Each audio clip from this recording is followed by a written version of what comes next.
there. I said, well, everything's happening. Got the Christmas, I had a Christmas festival coming up here soon and all of the rest. But today it's a town hall that we have an opportunity to be at. So started out here last night at the Monroe annual Right to Life dinner. Great dinner over at Leroy's. Man, it's a long time since I've been on Leroy's. Basically since the COVID started. So good to see Joe Babe here and the First Lady of Ida, Cindy Zorn. Good to see you. We were sitting together last night, eating good food there as well. Then I headed down, and I hate to give this away, but I have a Buckeye for a brother who lives in Toledo.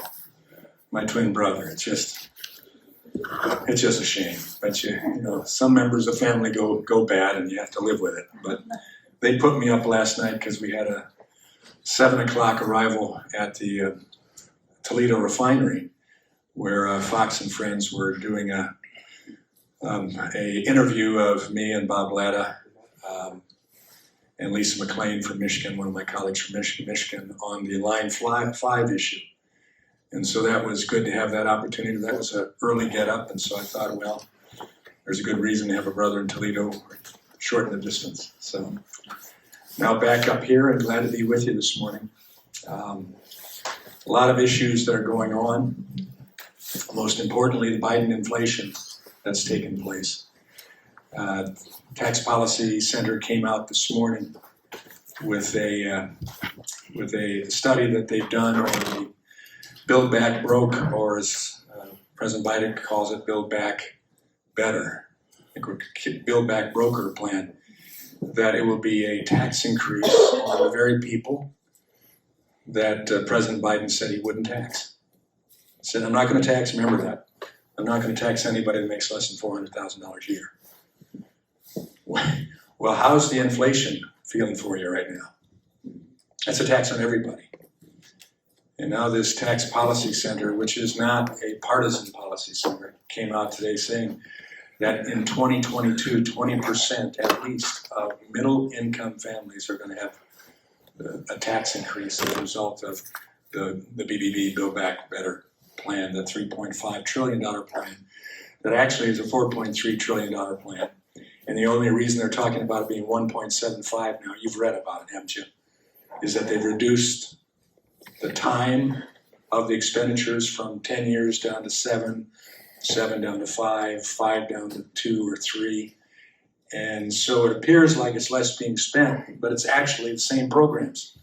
And as Bernie Sanders knows, at least Reagan was right on one thing when he said the closest thing to eternal life on this earth is a government program.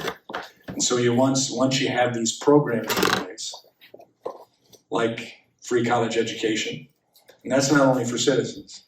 In this plan, that's also for non-citizens, illegal aliens that are here as well. That's what's in place. When you have the child care provision that's in, but not with what the Republicans had before, when we had child care, and this has no work requirement for it. So when you get those in place, Bernie and others think that people that get on those plans will ultimately make it very difficult for Republicans, who will be in the majority next term, I truly believe, to do away with those when they run out of their time limit. And traditionally that's been the case. And so that's what we're looking at right now. And so when you think of going to your local grocery store to purchase your turkey, whether it's 15-pound or whatever, or your Costco pumpkin pie, I don't think I could go to Costco. My wife makes a wonderful pumpkin pie. I know Cindy makes a wonderful pumpkin roll. Or a 3-pound bag of russet potatoes, 2-pound bag of carrots for the carrot cake that I love. We're looking at exorbitant increases already as a result of inflation and the cost of things that are going on. The interview on Line 5 this morning was basically for that reason. We have a line that's pumped fuel, petroleum, propane, since 1977 under a treaty agreement with Canada. No spills. I wasn't aware of it till this morning. The Toledo refinery down there had a section, a cutout section of the pipe and the thickness of that pipe. So almost a foot thick, solid steel. And so when that anchor hit, I thought it was, you know, a normal pipeline you think of maybe 2 inches. When that anchor hit that pipe and put a ding in it, basically what it did was just chip the paint. I mean, a foot thick going all the way around this pipe. And now Enbridge is going to pay to put it in a tunnel where an anchor can't hit it. And they were telling me this morning the amount of corrosion that's on that pipe that's caused any lessening of the size of the pipe was in millimeters. Tiny, like less than 1/16 of an inch since the time it was put in. Well, if we do away with that, there are a lot of concerns. Not only the cost that's going to increase to transport that same propane to farmers that are drying their grains right now at increased cost. Citizens who are going to purchase goods at increased cost because of increased cost to produce and ship, but you're also going to be driving tankers or freight cars through local communities all around Michigan to get it to the same place. And that's a danger as well. That's a security risk. All of the above, and for what reason? So I'm glad that a letter that Bob Latta and I, along with several other members of the Energy and Commerce Committee and Michigan, wrote to the president 2 weeks ago asking him to reconsider, even considering to shut down Line 5. And I think the heat has developed to the point that it appears he's walking that back now. Now if we can just get our governor to understand reality and not be given to the radical environmental wing that wants to shut down fossil fuels completely with no consideration of the cost or the danger. Maybe our governor will back away from that as well. I hope so. So that Canada and Michigan can stay in our treaty and work it through the process and we can have the resources that are necessary. I think the posters are explanatory that we are in a crisis situation. Highest inflation in over 30 years, 6.2% now. That is not good. And when the president says, or the vice president, I heard just recently, but the president said it earlier, said that what we need to do is spend more. Well, that's the reason why we have the inflation. During COVID, we pumped trillions of dollars in, some of it warranted, so make sure you quote me accurately there.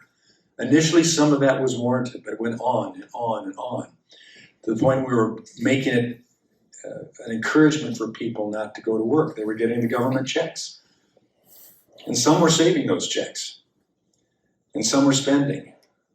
And with that amount of government funds, taxpayer funds put in to the system without the normal process of earning it by people doing the jobs, we have inflation. Larry Summers, former chief economic advisor for Obama, what did he say? Just the other day, he said they don't get it. Continued spending as we're spending is going to increase inflation. And so now we want to do this Build Back Better, Build Back Broker plan, which is $4.3 trillion over the course of 10 years, and think that we're not going to increase inflation and the problems that come from it. So that's what we're dealing with. The infrastructure bill that passed in the early hours of the morning, 12:30 a.m. Last Friday. $1.2 trillion Only 110 billion of that was for actual infrastructure. The rest of it was for all sorts of Green New Deal social programs. Sadly, it was brought up for a vote, but proudly I voted against it. I think it's time for us to draw in and recognize that we're in crisis. Economic crisis, crime crisis, border crisis, national security crisis, energy crisis. And it's time to think solid and stable again. So with that introduction, why don't we go to questions? I'd be glad to hear what you have to say. We have a question from Kim. Child care for working parents, college being paid for, money already paid being taken away from seniors, people and borders, free limit welfare, 1 year with work programs to teach skills, and lack of money for firefighters and police. Questions there. Well, that's what produces these crises, right? When you don't secure the border, and every day you're hearing more reports of illegals being not sent back to Mexico under the Mexico, stay in Mexico policy that the president, our past president, put in place and was working. And I saw it firsthand as I was down on the border, how it was working. All of a sudden that's done away with and we're bringing them across. We can't keep up with the numbers that are coming across daily. Others are still coming and threatening that they will do what's necessary to get across, including a war. And we have, under the dead of night, planes landing in Florida and Texas and Michigan and dropping off illegals who are allegedly going to show up on the date and time that they've been given for their hearing. When we know historically over 80% of those people never show up again and they're lost. And we're not a country that's against immigration. We're a country that's for immigration legally. I mean, immigration can be a very good thing. I'm grateful my grandma and grandpa immigrated here. I'm grateful for that. But they did it legally, and we need to do that. On the issue of the government giveaway of funds, thankfully, the giveaway of the stimulus for unemployment ended on October 1st. And now we're starting to see the impact of those funds running out for people. And last month we saw an increase in employment. That didn't come as a result of anything other than the fact that the president's program ended. And now people had to get back and do what Americans do, go to work. So that crisis, hopefully, will begin to subside and we'll see workers back, but we're still 80,000 truck driver fannies missing in seats. And that has an impact on the cost of goods. That has an impact upon the supply chain as well. And we need to get people back into the workforce. It's just the right way to do it. I think people feel better doing that as well. The programs for childcare, I'm not opposed to programs for childcare, but let's do it for a reason. Let's do it because you're employed and you need childcare and you meet a certain income level. But let's not have a requirement in the bill that requires any person doing childcare to have a college degree. My grandmother could have never cared for my twin brother and me. And I think she did a pretty good job, even though I always thought she loved my brother more than me. That wasn't true. So some of those things are really disincentives for getting back to normal and making this great country work. I mean, what was wrong with the policies in place prior to January 20th that had the border secure, that had our economy growing solidly, wages up, unemployment, historic low unemployment levels for minorities and women? I mean, what was wrong with that? What was wrong with the tax structure that benefited us all? And those that are out there saying that was only the upper 1% that got the tax break are absolutely wrong. The reports come across all places showing that the greatest percentage impact of the tax cuts were on the middle class. That's what we're going for. And that's what it achieved. Which report said that? All sorts of reports. You can check them out yourself. Can you name one? We have the issue relative to crime. We didn't have cities burning down under the policies until the policy of defund the police took place. And how's that working out? I'm glad we have a new New York mayor who is a former police chief who's saying, you're not going to burn down my city of New York. And we're going to put cops back out on the beat.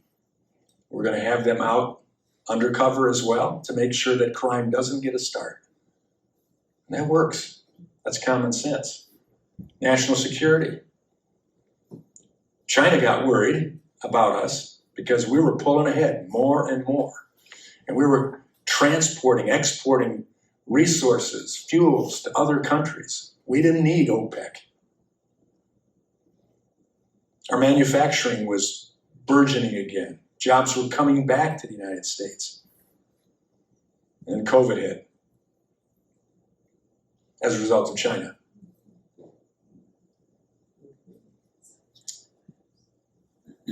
Now we have a president who's apologizing to the world. We had peace agreements starting in the Middle East. The Abrahamic Accords. Middle East countries were signing peace agreements with Israel. Iran had to look on and say, uh-oh, that's all ended.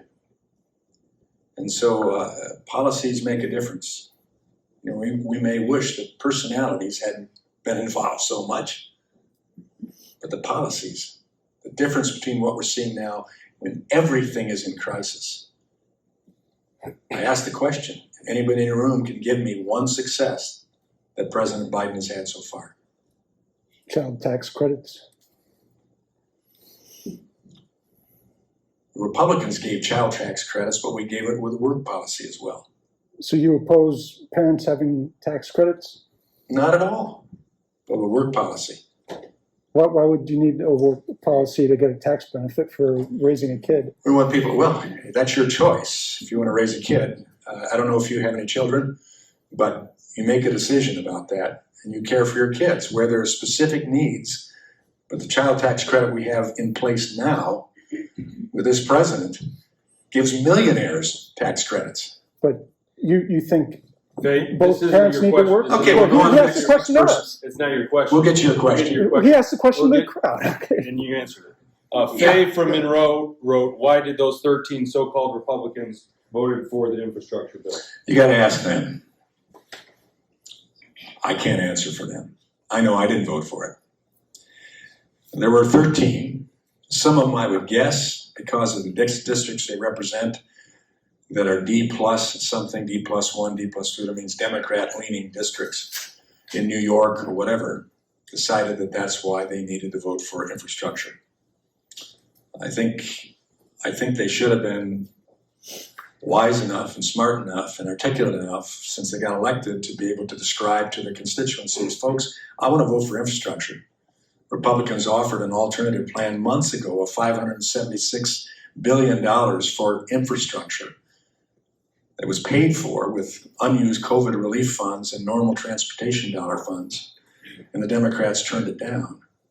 And they went with their plan that only had $110 billion of actual infrastructure, roads, bridges, pipelines, rural broadband, airports, shipping ports, normal stuff in it. Only $110 billion. We offered $576 billion, but paid for without all the other garbage that was in it. So I wish they would have gone back to the districts and said, I'd love to vote for an infrastructure plan, but this isn't primarily an infrastructure plan.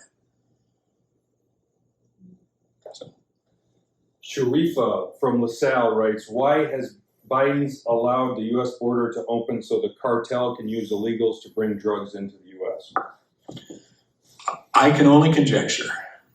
I know that to be a fact. Yeah. I'm the lady that wrote that. Yeah.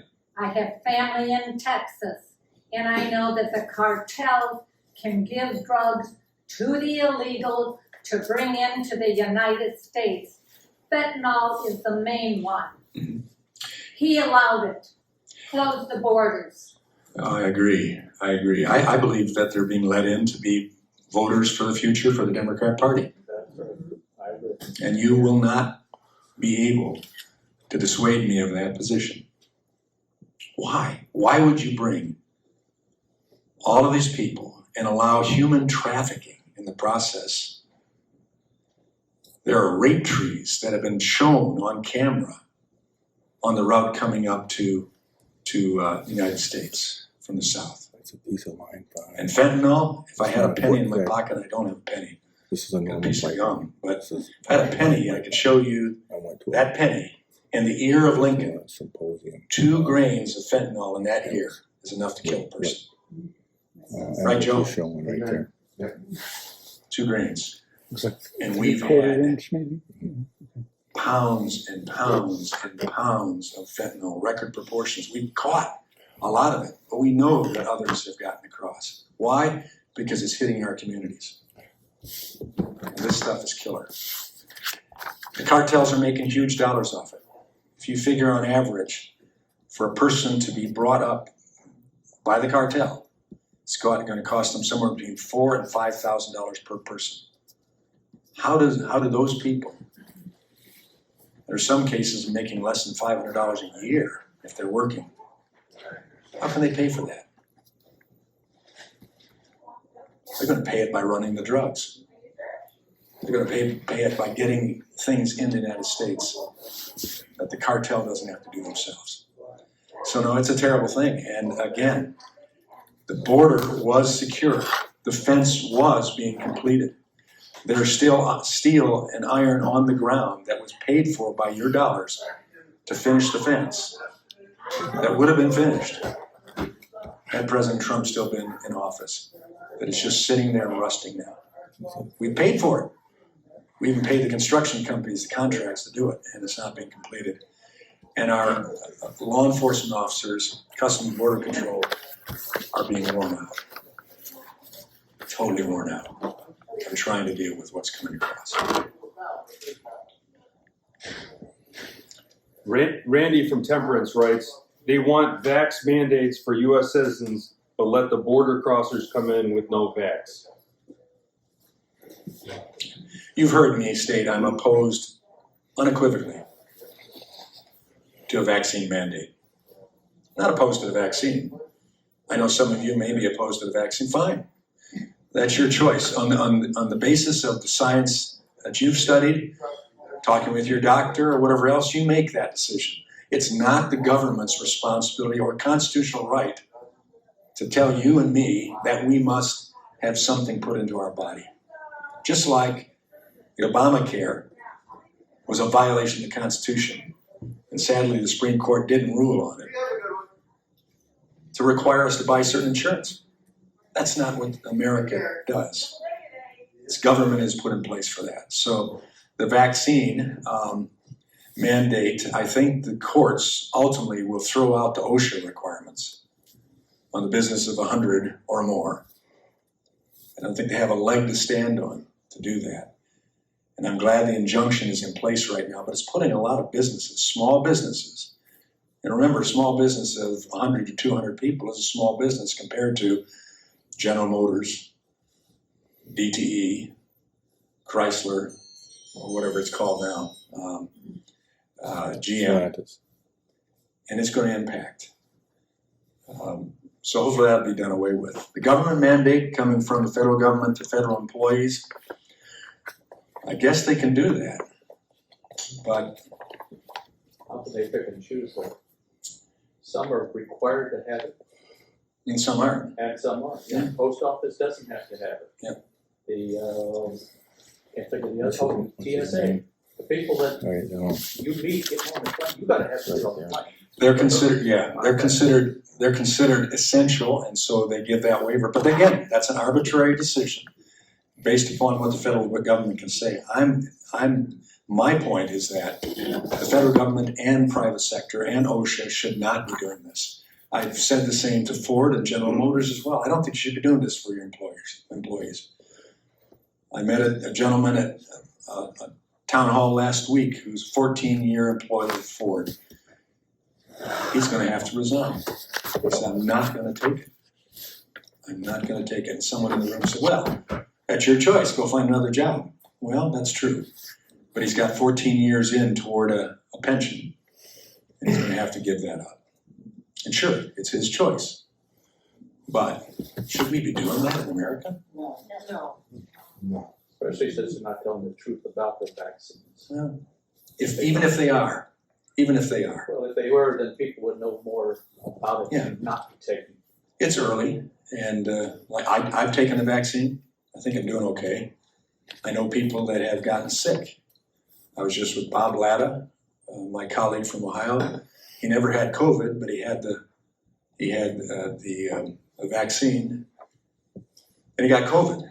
Didn't feel anything. Didn't know he had it. It was because somebody else had it, and so he had to be tested. Found out he had COVID. So he thinks the vaccine helped him so that he wasn't real sick. But that ought to be your choice. Next question.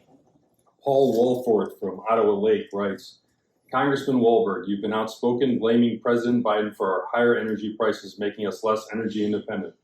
Facts are you have sat on the Energy and Commerce Committee for over 4 years giving input into our energy infrastructure and supply.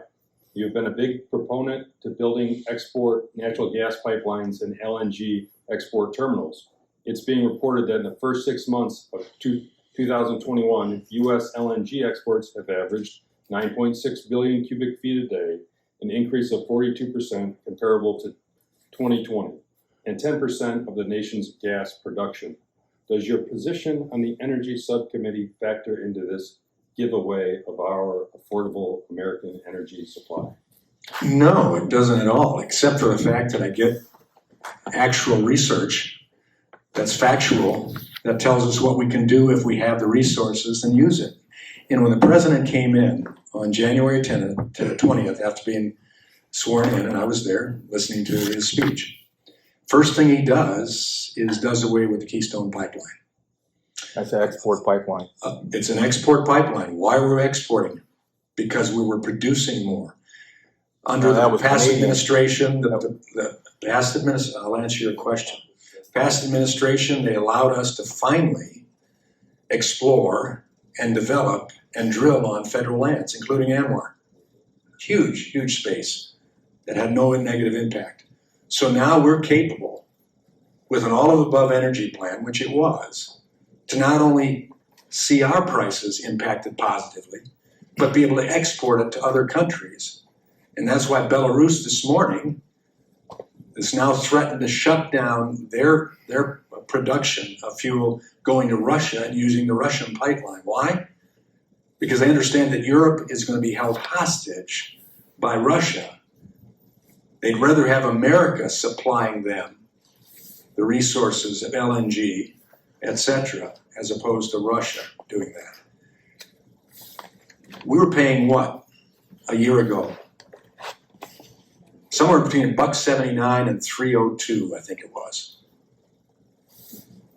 I ran up to Dundee before coming here because I stupidly didn't buy it in Toledo at $3.07. I got a $3.14 in Dundee.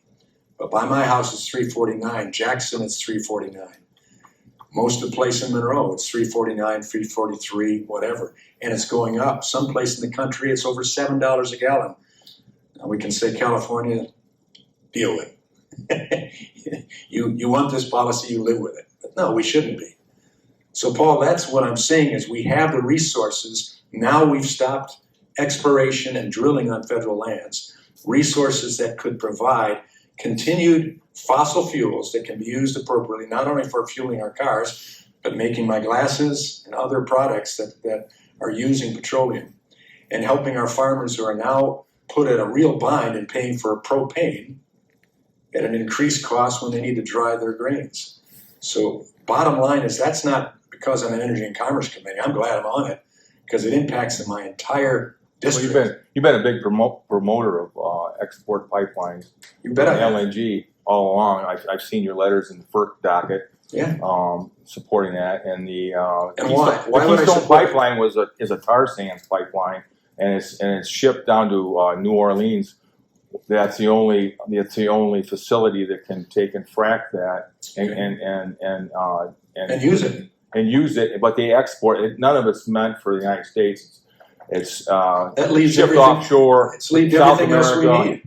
Say what? It leaves everything else we need here, doesn't it? Well, no, they've developed 10 LNG export pipelines, and you're well aware of that since you're sitting on the Energy Committee. Since 2010, they've built these export pipelines to export our American natural gas, liquefy it, and ship it offshore to Asia, to China, and other countries. And so what's- according to this what's- report that I just read, What's wrong with receiving funds from foreign countries that help us? how does it help us? It creates more demand for our natural gas, and it causes us to pay higher prices because Were we paying we're higher not- prices? Well, last year we weren't. Buck 79 a gallon? Well, last year we weren't because we had the COVID and we were recovering from the. Oh, no, don't give me that. No, I'm And telling you. I don't think anybody in the room believes you with that. Well, I'm going to tell you too. During the Trump administration, the price of natural gas was so low We weren't because we paying. had no way of exporting it, and there was no demands. They were shutting down frack wells, over hundreds of frack But we had the wells. choice, didn't we? And we weren't buying from OPEC, right? No, we weren't. Only what we wanted to buy from OPEC. Yeah, but now Were you proud of your president 2 weeks ago pleading with OPEC to open it up more, and bring us more fuel and reduce the cost? And what happened? OPEC said no. Why did they say no? Because they could. Because we're not doing what we could do and did do. So We why? are now So being if held you're for hostage. energy independence, and you're talking about, We were independent, well, you promoted these export pipelines, and because we were independent. and now the demand is being these international oil companies could care less about our energy independence. They're out for profits for the shareholders, and that's what corporations do. But I if understand I, that. But but if all these well, people you're buy their regulating, gas you're at the working, pump, but you're working that's a for good thing, us, right?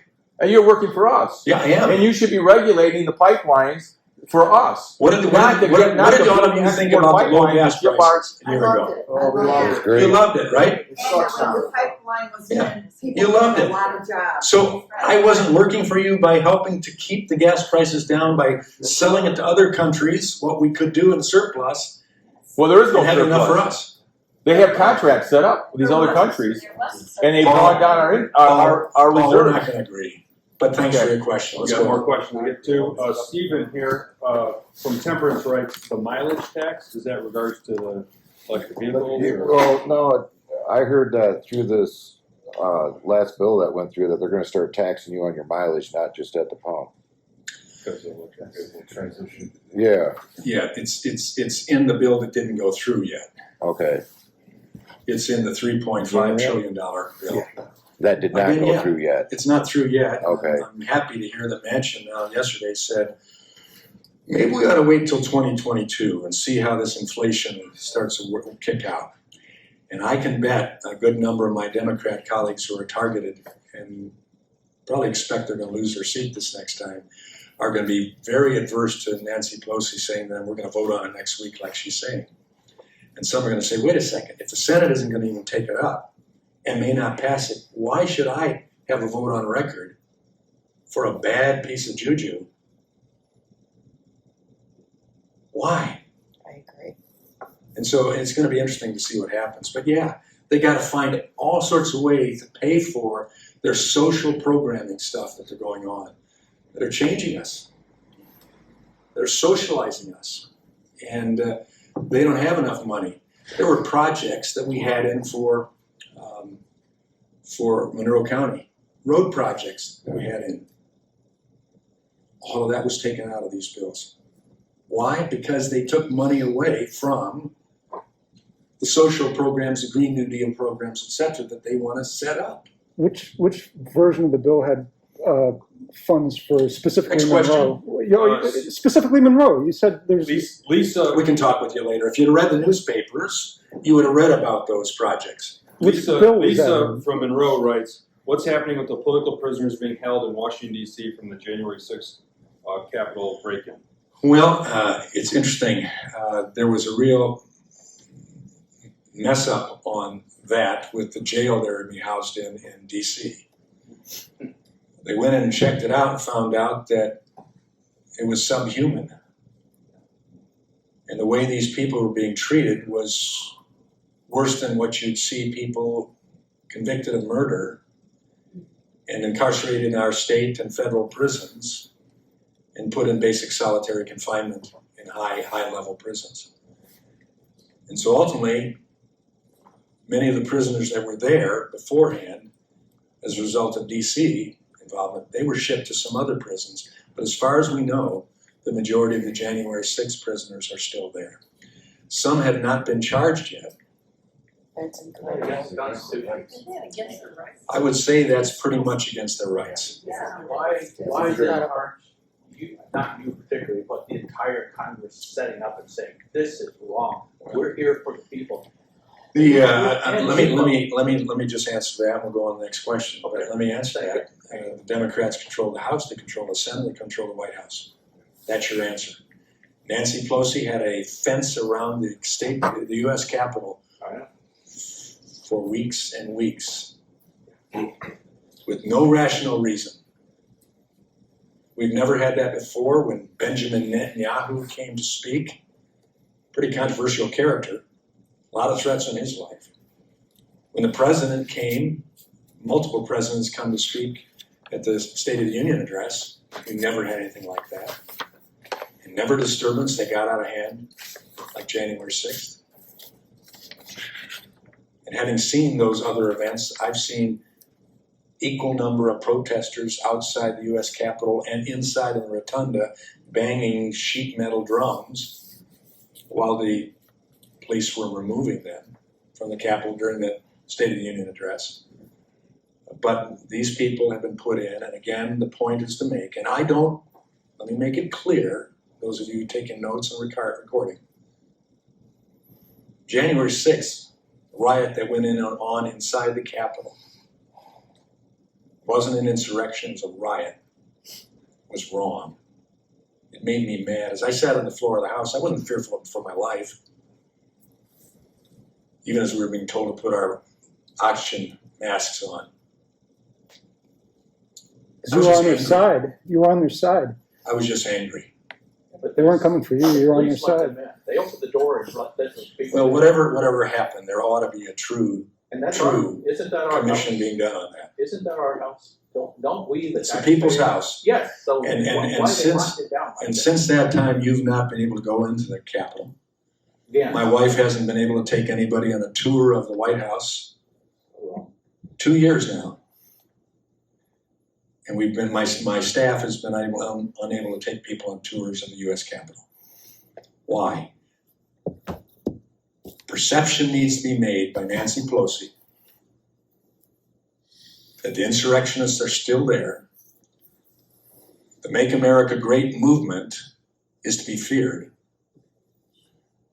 And we have to keep control of the White House, U.S. House, and the Senate. Well, I think for the fact they're going to lose the House and they're going to lose the Senate. And when I ask if you can name one good thing that the president's done, and the only thing I get is child tax credit. Infrastructure. Name me one. We got $5.7 billion in Michigan we haven't spent yet. Name one bit of You infrastructure. don't representative for calling dummy? Name, $5.7 billion we spent. Stephen, name one bit of infrastructure that this president has accomplished yet. One bit of infrastructure, other than a bill that he hasn't signed yet. Touche. Isn't it roads and high capacity internet? Yeah, Have you seen any of it? it's in the bill. It's in the bill. Nothing's accomplished. It's in the bill. You don't think it's A lot of gonna be signed? Republicans. Right now, obstruction. Representative Bellino is correct. There are still millions of dollars. in the- $5.7 billion, and that gives us $2 extra billion for the rainy day fund. Okay, so that's, I had heard just $4 billion of unspent COVID dollars that could be used for infrastructure. If we gave you the ability to use it. Don't worry Why about did you call me dummy? Stephen, hang on there, guys, cool down a bit. Yeah. My Life is a lot representative better. just Life is a called lot me better. dummy, and you're telling me to calm down. I'm just saying, calm down a bit. Even though Stephen's already asked 7 questions, Life goes on. is the last question that we have. Stephen from Monroe writes, I brought a copy of your bill, HR 2266. Could you explain where in the text of the bill it guarantees an annual cost of living increase each year, and the other items that were in the that you sent out about the bill? Also, how would your bill make Social Security less expensive but increase benefits? That's what was mailed to me on June. So if you can show me in that bill where, as you claimed in the ad, that it provides seniors with certainty by requiring 1 year advance notice of a Social Security payment increase. I've read through the bill, you sent me that, and that's actually what I called the office about. I was like, where in the bill does it say that? Say what? That your bill, that you're the Okay, only, you're talking about bill, what does it say? it provides seniors with certainty by requiring 1 year advance notice of a Social Security payment increase. So that's not in that bill? You wrote the bill, you're the only sponsor on it, so. Yeah, so that's not in that bill? Yeah, can you read it? Can you pass that over to the congressman so he can show me like where in the bill it says that? It requires that we notify seniors of an increase. Can you read me the part of the bill No, that you says read it? it. I did. Look at the entire bill. It's and 4 see- pages. Look at what sections it's amending. Look at what it says in those sections that it's amending. What those sections say of the present law that it's amending. That's where you'll find the full language. Can you circle it? Like, show No, you me, go and circle it. like you said that. I think it's on line 16 right there, but You said all I'm no lawyer, but legislation. you can look at You line said 16. all legislation. Look at should be line plain- 16. Should be plain Any more language. questions? Wait a minute, hang on. None of them are. Hang on, Yes, wait a ma'am. minute. You didn't answer the question though. You didn't answer the question. Hang on. With the childcare, Pardon? with the childcare, can we do something different in regards It's not, you to didn't let how him answer we the question. put the money out? Can we not, for early child care, learning? That is not teaching what these line kids 16 I'm says. trying to hear her, please. Put daycare in the high They're school? just like shutting me down. Or You the didn't parents, answer the helping question. the parents out that both choose to work. Yeah. Instead of costing us money, we're already paying for the schools. This will teach Why our are you big moving high on? school Like, you kids didn't answer the question. how to take care of children, be a parent, whether to go get pregnant and live on welfare or to say, whoa, this is a lot of work. I need an education. I need to do something different. I need to wait to have children.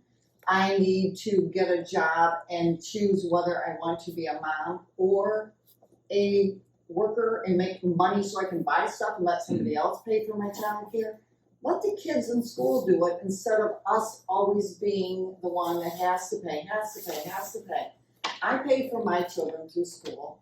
I pay for my kids through Michigan State, through college, a veterinarian. I have a firefighter that works in Jackson that doesn't get paid much, sees all the drugs and people dying every day of the drugs. The fentanyl is what's killing them. Right. You know, their trucks are falling apart. They don't have the money to replace their trucks. You know, duct tape for the sirens. I mean, come on. Yeah. You know, I paid my way, and I don't mind helping people out. I really do want to help people out, but don't keep taking from me that I've already worked for all this. You're talking common sense now. Come on. Well, I'm a simple person. I'm not wealthy. You're talking common sense. And that's why there's a concern about the legislation that says childcare workers are going to have a college degree now. That takes those high school students out that could be used in appropriate settings. There are some school districts that it may not be appropriate. There may be some parents who don't want high school kids taking care of their kids. They want a background check and all of the rest of it. But that's where the greatest flexibility ought to be allowed, so there's local control. So indeed, if IDA says we want to provide a service to the community of people who are working in the healthcare industry, going to job, getting back to work right now, and they need some childcare, we're going to train our students to do the basic childcare, and we're going to have it on our school property. And for any parent who wants to use the services, it's available. That's a great idea.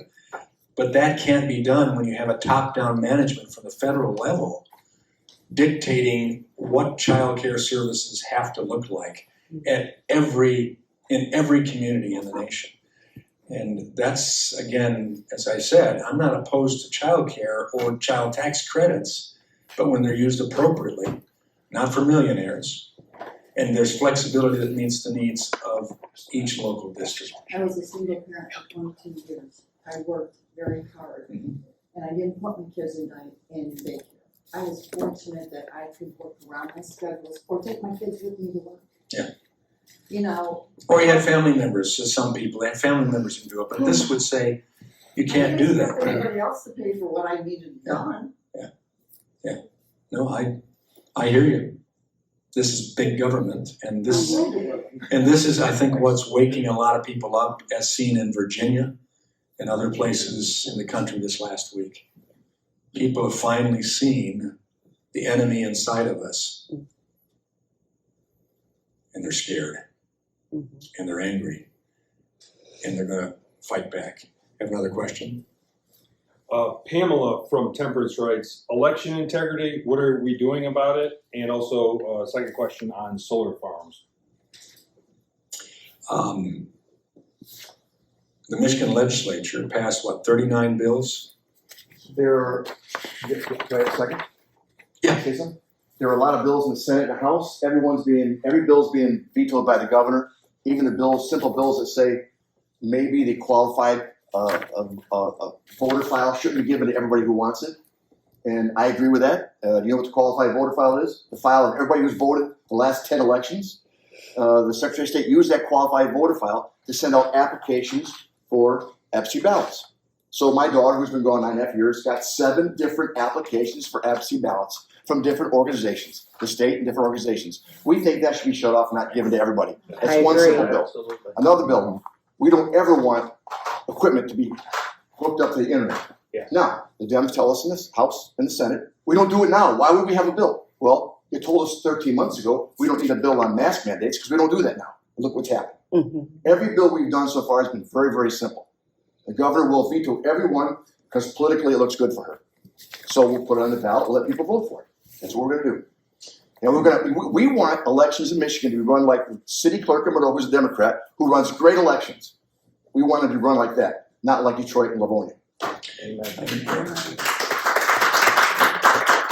Joe and Dale, vicariously, thank you for doing that. I know you've taken a lot of heat on it. The governor is going to veto it.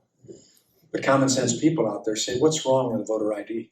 We have to use it for everything else, including lottery. We've got an ID.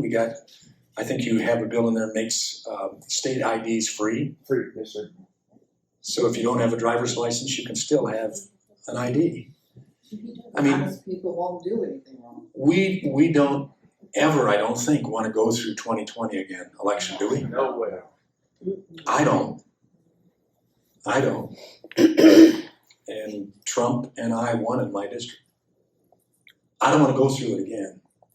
And I don't think our country deserves to go through it again. So I'm appreciative of our state legislature stepping up and doing it hard work and taking a lot of hits from the left side.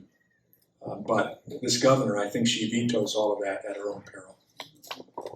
Swan from Ida writes, why can't our Congress pass bills that are specific and without all the ancillary pork? Doesn't every member in Congress realize that they represent the people? Yeah, I hope so. And up until this term, we had no earmarks allowed.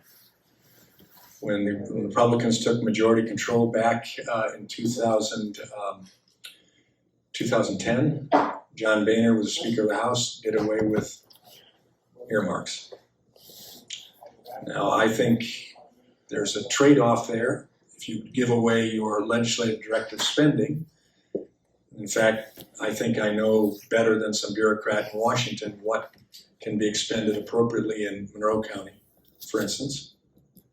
Yet there's always the tendency that once you have that opportunity to begin spending more and potentially buying off your votes. So I'd like to see us go back to no earmarks. and then do my work on committee to make sure that bureaucracy does what's necessary under the law to meet the specific needs of communities across the United States. But that's not the case right now. And that's the challenge. I can only speak for myself as one representative of one district of 435 in the nation. And I guess my record will have to speak for me on what we've done, believing that federal government has grown too large, too intrusive. It was designed, if you read the Constitution, that I hope each of you have copies of. I think do we have some here? Yeah. Very simple, much smaller document than the state constitution as well. And the reason was the states were supposed to have the real authority, and we kind of filled in on the edges on foreign affairs issues, constitutional issues, trade issues, those things. But the rest of it was supposed to be left to the states, and if you didn't like Michigan, you could move to some other state. But if you don't like the United States, where do you move? I don't know any country better, even though it's challenged right now. So, Patrick from Petersburg writes, hiring 50,000 IRS agents to look at $600 checks, withdrawals, that is crazy. 5+ years ago, someone stole my ID, filed taxes in the U.S. government, check to someone in Russia for $9,000. Never heard anything on an investigation. They can't continue to control what they do now. Your idea. There's money in the $3.5 trillion spending spree for 87, not 50,000, at 87,000 new IRS agents. Wow. How are you going to deal with that $600? Of course, they moved it now to 10,000. How many of you don't run $10,000 through your bank account For the year or just? for a year?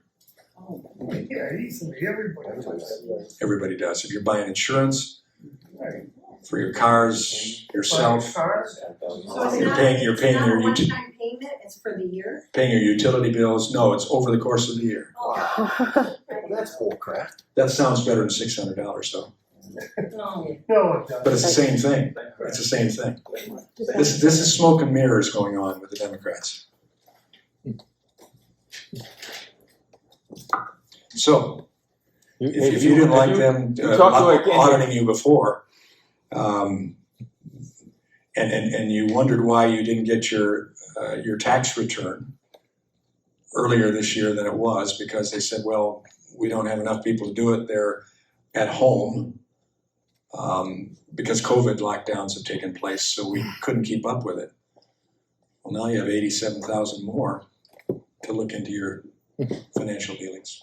Have you talked to any accountants lately about the IRS and the problems they're having? They don't even answer the phones. Yeah, I just You said can't, because they don't have enough people. that. No, they weren't coming into You work. didn't appropriate money for that. They weren't coming into work. That's what the problem was. I just mentioned to the whole group. They're not, you can't even get them to call the number. You can't Next even answer question. the phone. Pamela from Temperance writes, what is your position on solar farms? I think they're ugly. I'm an all of the above energy guy. And where solar works, let's use it. Where wind works, let's use it. I think they're even uglier. Sticking up in the sky. I never thought I'd see in Hillsdale County as many windmills as I see right now. But they can provide resources for energy as long as they ultimately are involved in reducing and stabilizing the cost of energy for all of us, along with nuclear, clean coal, natural gas, all the things that China is using, and building more right now to try to get some power to their country, because they're really having a meltdown there in their economy right now. So I guess that's what I'd say. I think my fear with solar and wind is not a opposition to the technology. but an opposition to going only that direction. We have laboratories of life experience in Europe right now, Germany specifically, that did away with all of their nuclear, their natural gas, and their coal, and moved toward total renewables. And what's happening now? Angela Merkel is quickly trying to bring back some coal in the country to pick it up because they're going to freeze. So what about the threat of climate change, man-made climate change? I think America has done real well on that so far. I think we have cleaned up our climate far better than any nation on the face of the earth. And if we did everything that AOC wants us to do, or Kerry wants us to do, we wouldn't change the atmosphere at all or climate change at all, because China is expanding on their coal usage. India is expanding on their coal usage. And all of that plume comes over to us as well. And so we're going to step back and turn our thermostats down and turn our lights lower and drive our vehicles less and cut back on our production capabilities because the rest of the world isn't doing what's necessary, and yet our president is over at the G20 and at Glasgow apologizing for us? For us? Yeah. Climate change belongs to God. Only God controls the climate. My question Well, we should be good stewards. Yes, absolutely. But it's not for us to control. God controls that. Solar farms, I'm concerned that if they're in my neighborhood, that energy should be used to prosper my neighborhood. And it's not used here. It's used somewhere else. There's two bills right now in state legislature that the Republicans have not voted on I think I'm going to to answer support the question. community solar. And you guys are not allowing it to go through. It's not me, but I'm going to answer your question. Community solar, look it up. Those are things that could be looked at of making sure it's used in the area when it's appropriate. And again, sometimes it isn't appropriate. But yeah, those are some of the things that have to be looked at and ironed out in the process. But I, again, as I've told you, I'm not opposed to wind and solar, though I think they're both ugly. I don't want my property. They're close to my property. You've got an oil derrick on your And property. we know the rich people. I love an oil derrick. That's not ugly? What do the neighbors think? My only concern, they love it. It's on their property. They love it. They wish it was functioning now. It hasn't functioned. It's been turned off. And I think there's a reason. You why it's been love turned off that, as but you well. don't like solar panels? But I do know that a solar panel will never light up a steel mill, especially electric furnace. And I worked on electric furnace in US Steel Southworks. I know what an electric furnace takes when they start up the heat. I know the shaking that goes on an entire mill when you light up those electrodes. A solar array will not do that, 4750. nor will a wind mill do that. So I think that's why all of the above. If you can have wind and solar for your lights in your homes, in a community, have at it. Have at it. And that's where legislation may be the place to force that type of thing. But what you're going to see, though, most likely, and both Joe and I serve on energy committees, you're going to see if you do that, you squash the competition, you increase the price, and you discourage people from getting in to the whole process and doing innovation to make it better. That's what happened with broadband. When we had that short period of time with so-called net neutrality, which was a code word for federal government control of the internet. Stop and think about the internet, what a resource it is. It's a pain at times, but it's a resource. Unbelievable for communications, for research and all of that. That all happened without the government involvement, other than letting a playing field be there. But when we took that net neutrality, all of a sudden, companies started to say it's not safe for us to invest more money in because the government could change the rules midstream. So broadband wasn't coming to rural areas of my district. We did away with it. You could almost see the light switch go on again. And local energy co-ops like Midwest, for instance, it's in my area. In west area over in Coldwater, southern Washtenaw, all of a sudden you start to see rural broadband being put in again. And the same would be with the energy. Mhm. So just by putting a bill that mandates the community control of any of these energy resources could also be a detriment to it. Thank you.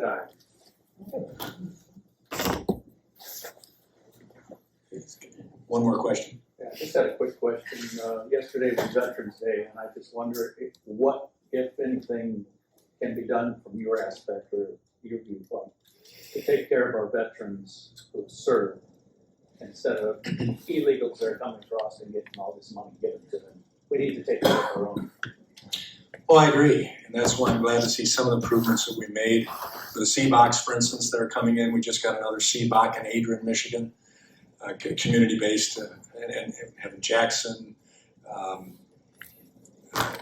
Toledo, I think is the closest one here.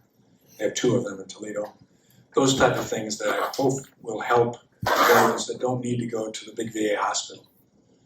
I'm talking about the home. I mean, there's so many homeless sleeping under bridges. Right. They can't get food.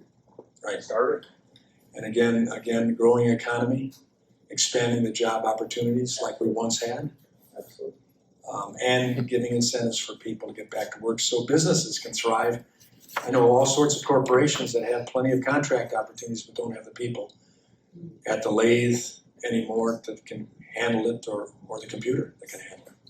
So those things go hand in hand. But yeah, when we are giving free education, free health care to illegals coming across and not requiring them to have a COVID test or a vaccine, Exactly. and we see some of our own citizens, including veterans, that aren't treated the same way and with equal care.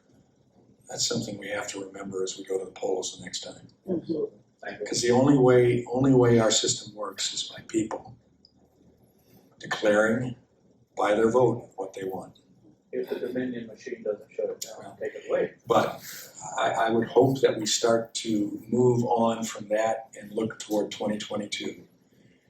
And don't. If it's not fixed, how could, I mean, Georgia did it two times in a row. But let me say it this way, and I say it respectfully. Yes, please. So what? Are you going to stay home? Oh, no, I'm Okay, not. that's what I'm saying. Yeah, I'm not. Let's keep our mind on it. Let's make sure that we talk to our clerks. We know what's going on. Right.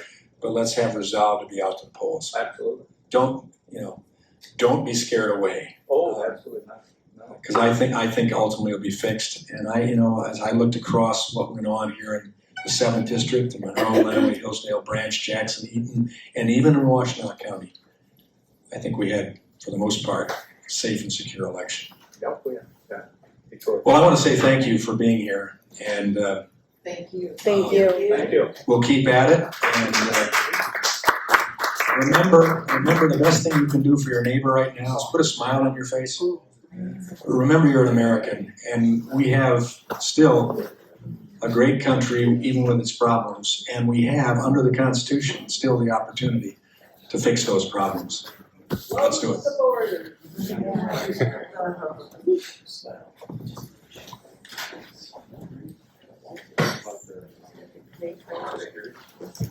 Yeah.